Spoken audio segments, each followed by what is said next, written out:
ఏది ఏమైనప్పటికీ మన అన్వేష్ గారు ఏది ఆ ఉమా ట్రావెలర్ని ఆ యొక్క రవి ట్రావెలర్ని తోటి ట్రావెలర్స్ని ఓకే వాళ్ళని ఎంత నాకు ఎంసీఎం వచ్చింది వ్యూస్ రాణిస్తలేరు నాకు అని ఒక నెల రోజులు అదే టాపిక్ నడిపిండు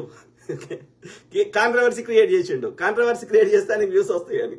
ఎంసీఎం అనేది ఎక్కడ ఏది ఆ ఎంసీఎం అనేది ఏంటంటే నీ యొక్క ఏమంటారు నువ్వు అప్లోడ్ చేసుకునే బదులు వాళ్ళ ఒక నెట్వర్క్ కింద నీకు హెల్ప్ చేస్తారు నీ వీడియోస్ అప్లోడ్కి దానికి అని చెప్తున్నారు ఓకే సో ఏది ఏమైనా దానివల్ల అట్లా కాదు అది వాళ్ళకి న్యూస్ తగ్గియడము పెంచడం ఎంసీఎం తోటి సాధ్యం కాదని మేధావులు టెక్నికల్ నాలెడ్జ్ ఉన్న వాళ్ళందరూ చెప్తున్నారు కానీ ఈయన కేవలం ఊరికే కాంట్రవర్సీ క్రియేట్ చేసి తన వ్యూస్ పెంచుకుందామని అంటే నా భాషలో ఏమంటా యూజ్లెస్ ఫెలో ఓకే ఎక్కడన్నా ఆయన మాట్లాడిన దానికి ఒక్క 1% అని ఎక్కడన్నా ఆధారం ఉండదు మన ఉండదు మశానం ఉండదు కానీ రియాలిటీ దగ్గర కూడా ఉండదు ఆధారం లేకపోయినా సరే అంటే ఒక ఈర్ష్యతో ఒక ఈర్ష్య అనే జబ్బుతోటి బాధపడుతున్నాడు అన్వేష్ గారు ఓకే ఇంకా బూతులు అయితే బూతు పితామహుడు అర్థమైందా సో ఆయన వచ్చిన నేపథ్యం ఏంది ఆయననే చెప్పింది మనం సొంత కవితం చెప్తలేము ఓకే ఇండియాలో ఈ జాబు ఆ జాబు ట్రై చేద్దామని శతవిధాలు ప్రయత్నించి అది రాలేదంట ఓకే రాకపోతే ఈ షిప్పులలో గడిగే జాబు ఆయన గోవాలనో ముంబైలనో ఏదో ఇంటర్వ్యూ పోతే వచ్చిందంట ఓకే ఆ విధంగా షిప్పులలో చిప్పలు గడిగేటువంటి ఉద్యోగము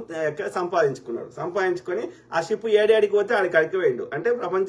అన్ని దేశాలకు షిప్ పోతుంది కదా సో ఆ విధంగా షిప్తో పాటు పోయి షిప్పులు కడిగి ఆ విధంగా ఆయా దేశాల్లో ఏముంది ఏం లేదు అక్కడ ప్రజలు ఎట్లున్నారు అనేది అతనికి కొంచెం అవగాహన వచ్చింది తెలుసుకున్నాడు అంటే ఆ భయం పోయింది కొత్త ప్రాంతానికి పోవడానికి భయం పోయింది కానీ ఈ కోవిడ్ వచ్చిన తర్వాత ఆయన ఉద్యోగం పోయినాక ఏం చేయాలో అర్థం కాలేదు మళ్ళీ ఎప్పుడు స్టార్ట్ అవుతుందో తెలియదు షిప్పులు కాబట్టి ఏం చేసిండు ఈ యూట్యూబ్ అనేది స్టార్ట్ చేసి ట్రావెల్ బ్లాగ్స్ స్టార్ట్ చేసిండు ఓకే స్టార్టింగ్ లో నిజంగానే హానెస్ట్ గా కష్టపడ్డాడు we appreciate him for that కానీ తర్వాత ఏమంటారు ఆ యొక్క లోపల ఉన్నటువంటి ఆ కష్టం అంతా ఇప్పుడు బూడిదలో పోసుకున్న పన్నీర్ లాగా చేసుకుంటుండు ఆయన కష్టపడ్డది ఎఫర్ట్ ఆయన మిగతా ట్రావెలర్స్ కి భిన్నంగా ఒక సామాన్యకు అర్థమయ్యే ఆ యొక్క ఒక మాస్ లాంగ్వేజ్ లో మాట్లాడుతూ తన యొక్క సబ్స్క్రైబర్స్ పెంచుకొని ప్రజలకు కూడా కొత్త ప్రదేశాలు చూపెడుతున్నావు that was good in the initial first couple of years కానీ ఒకసారి దిమాక్లా సర్కాయించింది అంటారు కదా అది అహంకారం నేను ఏం చెప్పినా ప్రజలు చూస్తున్నారు అన్న అహంకారంతో తన యొక్క ఏది చీప్ లక్షణాలన్నింటినీ తెచ్చుకుంటున్నాడు అర్థమైందా అది ఎంతవరకు కరెక్ట్ మనం ఆలోచించాలి రెండోది ఆయన అన్ని కోట్లు సంపాదించేటోడు ఫస్ట్ ఆఫ్ ఆల్ ఆ ట్రిప్పులకి పైసలు అడుకుంటాడు కిలిమంజారో ఎక్కాలి అట్లాంటిక్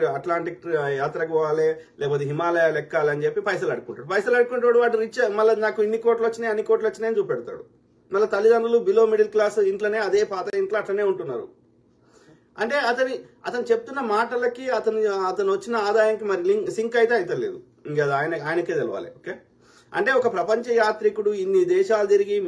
ప్రతి వీడియోకి మిలియన్స్ ఆఫ్ వ్యూస్ వచ్చినా ఆయనకు ఆదాయము ఆయన వస్తుంది అని చెప్తున్న దానికి అక్కడ మనకు కనిపిస్తున్న వాస్తవ పరిస్థితులకు భిన్నంగా ఉంది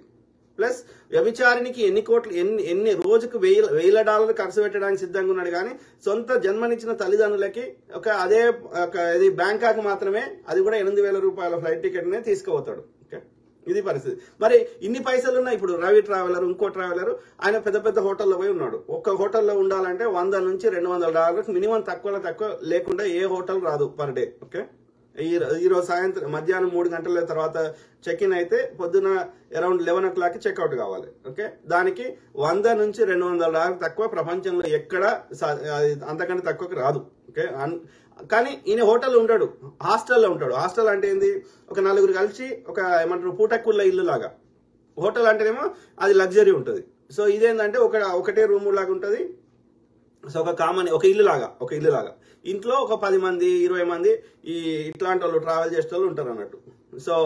వాళ్ళకి అది చాలా తక్కువ రేట్ పడుతుంది నువ్వు అంత కోటీశ్వరుడు అని నువ్వే చెప్పుకుంటున్నావు ఇంత ఇన్కమ్ వచ్చిందని మరి అంత చిన్న పూటకుళ్ళ ఇట్లా ఎందుకుంటున్నావు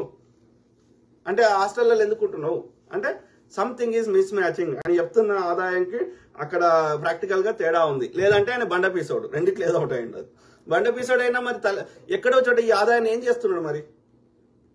తెలియదు okay something is miss matching okay